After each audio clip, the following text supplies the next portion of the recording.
नमस्कार साथियों, आप सभी लोगों का आपके अपने YouTube चैनल वीर CBR में एक बार फिर स्वागत है। तो कल आप लोगों ने सिंधु घाटी सभ्यता के कुछ महत्वपूर्ण स्थल और वहां से प्राप्त साक्ष्यों को पढ़ लिया है। आज कुछ अन्य महत्वपूर्ण स्थलों और साक्ष्यों को देखेंगे। जो साथी वीडियो पहली बार देख रहे हैं, चैनल पर नए हैं, वो लोग हमारी पिछली वीडियो ज़रूर देख लें और चैनल को सब्सक्राइब ज़रूर कर लें। तो देखते हैं, पहला स्थान है नौसारू। नौसारू ये स्थान प्यारे साथियों बलूचिस्तान पाकिस्तान में पड़ता है। ठीक है, कहाँ पड़ता है? बलूचिस्तान में। और यहाँ से जो मुख्य रूप से जो साक्ष्य मिला है वो सिंदूर का साक्ष्य मिला। किसका? सिंदूर का। ठीक है। जो दूसरा स्थान है वो सुतका गेंडोर। दूसरा है सुतका गेंडोर। ये जो सुतका गेंडोर है ये भी साथियों बलूचिस्तान में ही पड़ता है। बलूचिस्तान कहाँ पड़ता है? बलूचिस्तान, पाकिस्तान। ठीक है। और यहाँ से जो मुख्य रूप से जो साक्ष्य मिला है ये तांबे के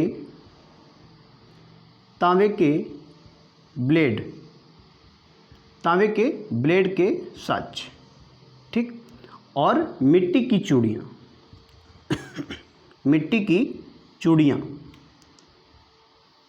ये कहीं न कहीं मुख्य रूप से यहाँ पर ये साक्ष्य प्राप्त हुए हैं। और जो सुतका गेंडोर है ये दाशक नदी के किनारे है। दाशक नदी के किनारे। किस नदी के किनारे है? दाशक नदी के किनारे। ठीक है। क्या मिला है? तांबे के ब्लेड के साक्ष्य और मिट्टी की चूड़ियाँ। अगला जो स्थान है वो है बालाकोट। बालाकोट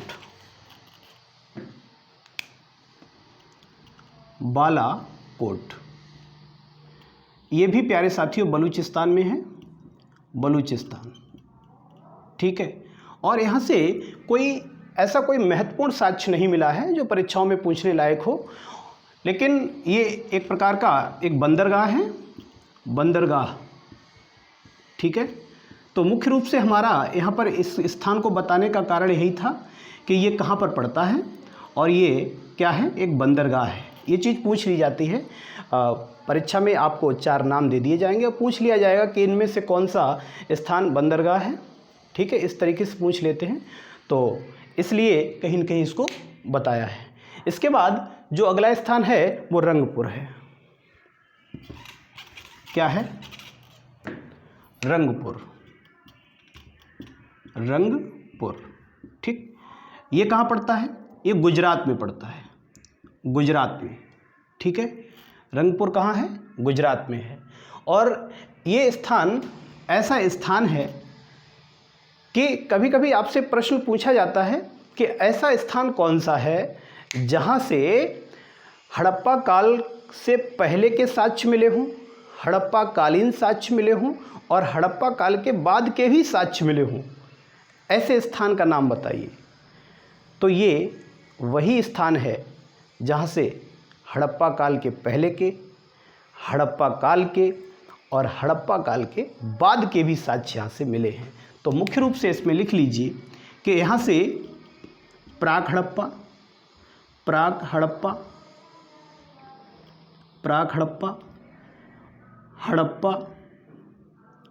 और उत्तर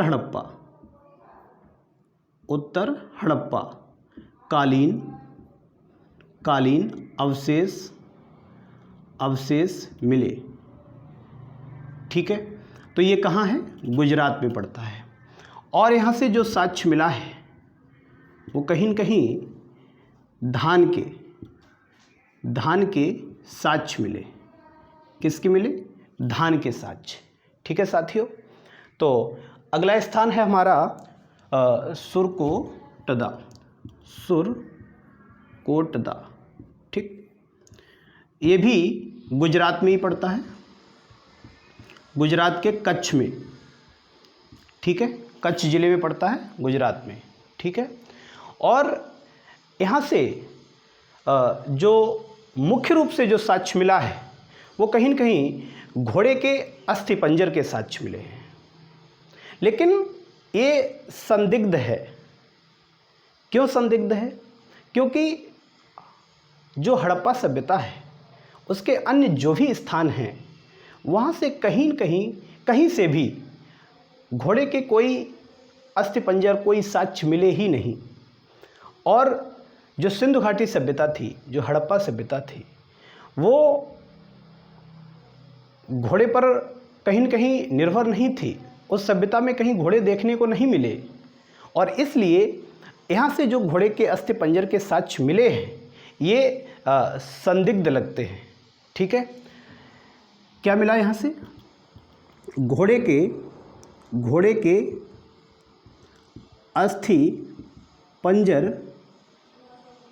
अस्थिपंजर के साक्ष्य, लेकिन ये कैसे हैं? ये संदिग्ध हैं, संदिग्ध। ठीक, संदिग्ध।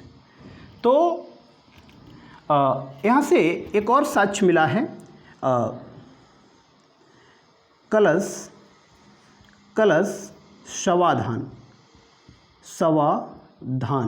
के साक्ष्य। कलश शवाधान का मतलब है लोग अस्थिपंजरों को भर करके कलश में और मिट्टी में उनको दबा दिया करते थे। ठीक है, इसके बाद जो स्थान है वो बड़गांव है। बड़गांव, अगला है बड़गांव। बड़गांव ये जो स्थान है ये सहारनपुर में पड़ता है।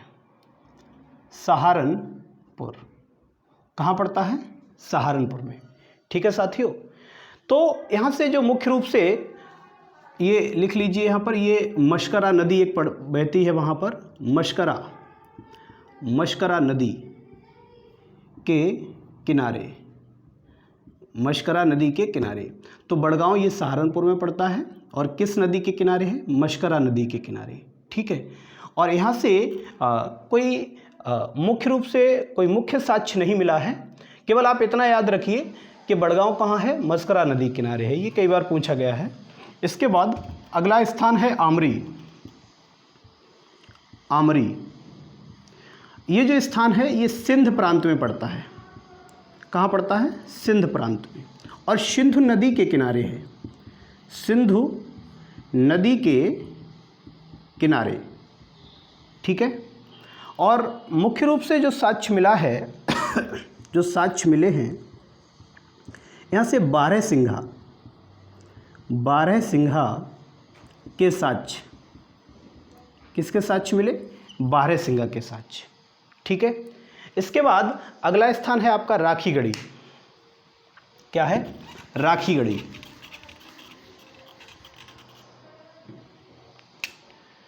अगला है राखीगढ़ी। ठीक है, ये स्थान कहाँ पड़ता है? ये हरियाणा में पड़ता है। हरियाणा में हिसार जिला में। ठीक है, और ये जो नदी है यहाँ पर जो नदी बहती है, नदी का नाम है घग्घर नदी। ठीक, तो इस नदी के किनारे ये राखीगढ़ी स्थान पड़ता है। अगर इसकी खोज की बात करें, ये महत्वपूर्ण स्थान है, तो इसकी खोज को भी आप याद रखिए। ये एक व्यक्ति हैं सूरज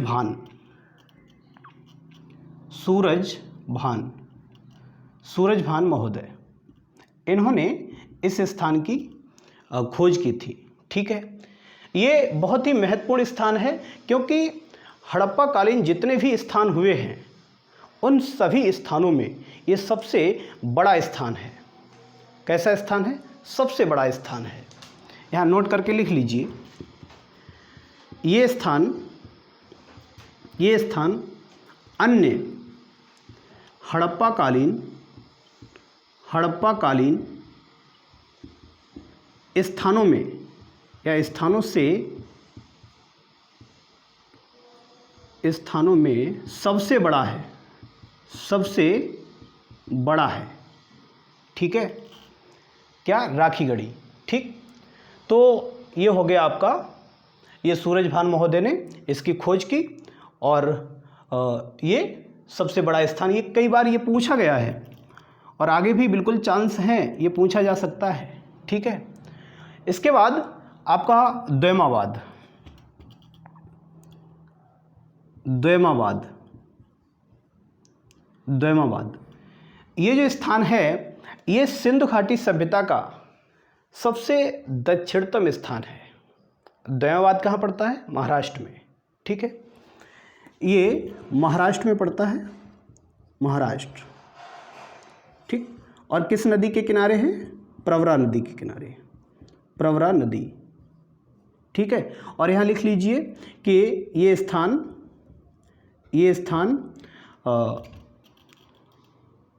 इस सभ्यता का सबसे दक्षिणतम स्थान है। ठीक है, कैसा है? सबसे दक्षिणतम स्थान है।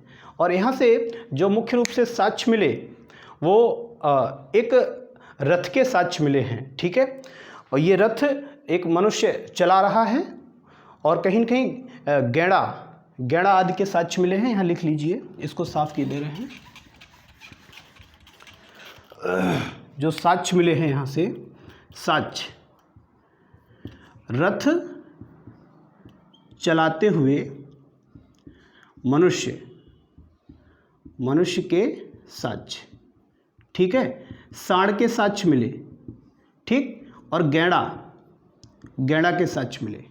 ठीक है, तो ये हो गया आपका द्वैमावाद। इसके बाद मेहरगढ़, अगला स्थान है मेहरगढ़। मेहरगढ़, तो ये जो स्थान मेहरगढ़ है, ये भी बहुत ही महत्वपूर्ण स्थान है, क्योंकि कई बार आपसे पूछ लिया जाता है कि कपास के साक्ष्य कहाँ से मिले, और ये बहुत ही महत्वपूर्ण प्रश्न है, कई बार पूछा गया है। तो कपास के साक्ष्य मेहरगढ़ से ही प्राप्त हुए हैं। और ये मेहरगढ़ कहाँ है? ये बलूचिस्तान में ही पड़ता है, बलूचिस्तान में। और एक नदी बहती है वहाँ पर जिसका नाम है बोलन नदी। इस नदी के किनारे ये स्थित है। और यहाँ से जो साक्ष्य मिला है वो कपास के साक्ष्य मिले। ठीक है, इसके बाद ये हो गया राना घुंडई। अगला है राना घुंडई। ये जो राना घुंडई स्थान है, ये प्यारे साथियों ये पड़ता है आपका, ये संभवतः गुजरात में पड़ता है। कहाँ पड़ता है? राना घुंडई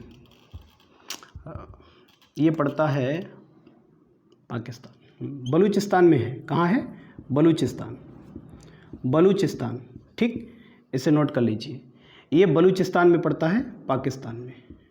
ठीक, और यहाँ से जो साक्ष्य मिले हैं मुख्य रूप से वो मिले हैं घोड़े के दांत के साक्ष्य, घोड़े के दांत के साक्ष्य। ठीक, ये सारी चीज़ें जिस तरीके से हमको याद हैं उसी तरीके से आपको भी याद हो जाएंगी। आप सोच रहे होंगे कि आपको कैसे याद हैं। तो हमारी पिछली वीडियो जो सिंधु घाटी सभ्यता के स्थल और साक्ष्यों से संबंधित पड़ी हुई हैं, उनमें हमने आपको विधिवत बहुत ही अच्छे तरीके से इनको याद कराया है, और आपको भी इसी तरीके से याद करना है और जीवन भर आप नहीं भूलेंगे अगर वो हमारी पिछली वीडियो आप देख लेंगे। उनका लिंक डिस्क्रिप्शन में दिया गया है। इस वीडियो के जस्ट बाद आप उन्हें देख लीजिए, तो आपको ये सारे साक्ष्य और स्थल एकदम हिब्ज याद हो जाएंगे जैसे हमको याद है। ठीक है, तो अगला है, ये राना घुंडई हो चुका है। इसके बाद आलमगीरपुर।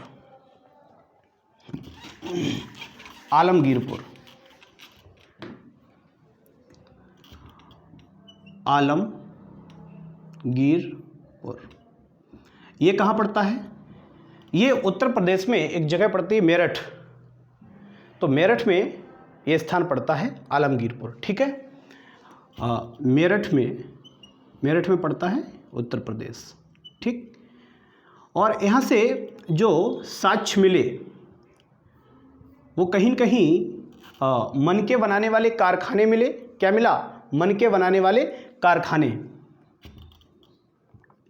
मनके बनाने वाले कारखाने मिले। मृदभांडों के भी साक्ष्य मिले हैं, मृदभांड। और कहीं न कहीं कुछ ऐसे बर्तनों के साक्ष्य मिले प्यारे साथियों, जिन पर मोर का, गिलहरी का, इनका चित्र बना हुआ था। किसका? कुछ ऐसे भी मृदभांड मिले जिन पर मोर, गिलहरी के चित्र बने हुए थे, ठीक है। तो मुख्य रूप से इतना ही इम्पॉर्टेंट है आलमगीरपुर के लिए। और इसके बाद देखते हैं कि इस सभ्यता का अंत कैसे हुआ। प्यारे साथियों, इस सभ्यता के अंत के बारे में अलग अलग व्यक्तियों ने अलग अलग राय दी। कुछ लोगों ने कहा कि इस सभ्यता का अंत बाढ़ के कारण हो गया, तो कुछ लोगों ने यहाँ तक कहा कि आर्यों का आक्रमण हुआ था। कुछ लोगों ने तो जलवायु परिवर्तन की वजह से इस सभ्यता के अंत को माना। कुछ लोगों ने भूगार्भिक परिवर्तन की वजह से ये कहा कि सभ्यता का अंत हुआ। और इसी तरीके से यहाँ लिख लीजिए आप लोग कि हेडिंग डाल लो, सभ्यता का, या इस सभ्यता का, या हड़प्पा सभ्यता का अंत। यहाँ से क्वेश्चन आपका बनेगा, बनता रहा है, बनता रहेगा, और इसलिए इसे बिल्कुल भी नज़रअंदाज बिल्कुल नहीं करना है। तो हमने आपको बताया कि कुछ लोगों ने कहा कि बाढ़ के कारण हो गया इसका अंत, ठीक।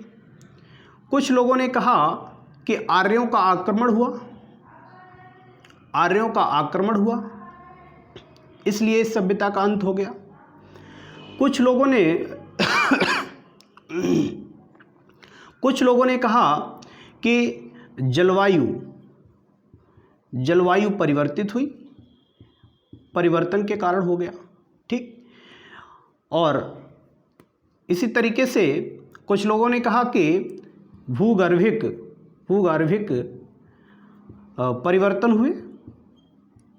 परिवर्तन हुए, इसलिए सभ्यता का अंत हुआ। कुछ लोगों ने तो यहाँ तक कह दिया कि एक महामारी फैली थी, और जिसका नाम है मलेरिया नामक महामारी। मलेरिया महामारी के कारण इसका अंत हुआ।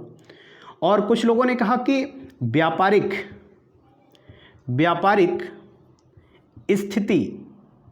स्थिति के कारण इसका अंत हुआ, कि व्यापारिक स्थिति धीरे धीरे गिरती चली गई और धीरे धीरे कहीं न कहीं इस सभ्यता का अंत होता चला गया। तो जिन लोगों ने बताया कि इस सभ्यता का अंत बाढ़ के कारण हुआ है, उनका नाम आपको याद रखना है।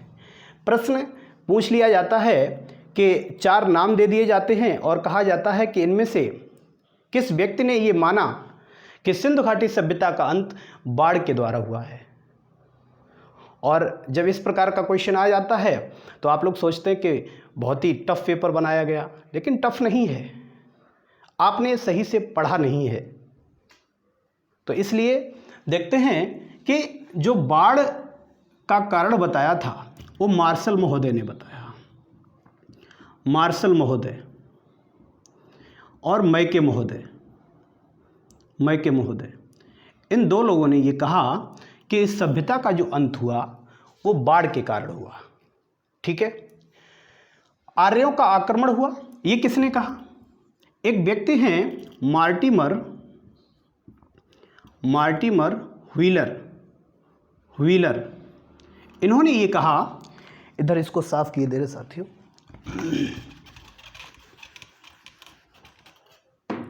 मार्टिमर व्हीलर ने, जॉन चाइल्ड इन्होंने बताया कि सभ्यता का अंत आर्यों के आक्रमण के कारण हुआ, और मैके महोदय ने भी ये बताया था। मैके महोदय की ये दोनों राय थी कि बाढ़ के कारण हो सकता है या आर्यों के आक्रमण के कारण हो सकता है, ठीक। और जो जलवायु परिवर्तन बताया, एक व्यक्ति हुए हैं आरएल स्टाइन, ठीक, और अमलानंद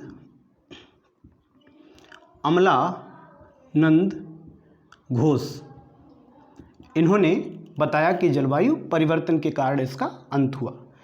और जो भूगार्भिक परिवर्तन की वजह से इसका अंत हुआ है, वो किसने बताया? दो व्यक्ति हुए हैं, राइक्स और डेल्स।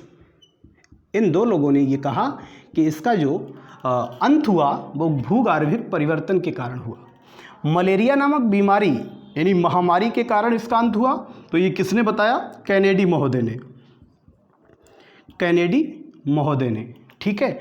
व्यापारिक स्थिति के कारण इसका अंत हुआ है, ये किसने बताया? अब अल्ब्राइट